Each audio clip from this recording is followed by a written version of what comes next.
Di ba ang ganda ng kain namin, oh?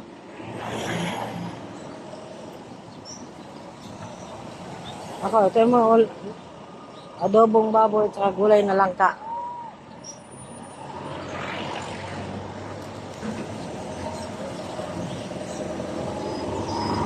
Pati mga dumadaan nakatitig sa amin, oh, siguro na-traffic sila dahil nakatitig sa atin. Nag-enjoy kami dito sa almusal namin na tanghali na. Pero nagkape kami, nag-almusal naman. Merienda. Alanganin na kasi, pananghalian na rin. 11 o'clock na eh.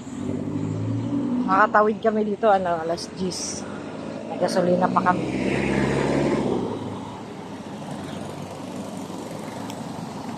O, diba? Naka-gloves. Para pagkatapos kumain, throwing in the garbage. Oy, busin yung kanin, malapit na panis yan. Baso maraming baso doon sa unang be. Oh. Baso marami. Asan basurahan? Oy, huwag kayo magkalat ng basura nyo, ha? Ipunin. Dahil nagbayad pa lang tayo doon sa para doon sa mga, alam nyo na.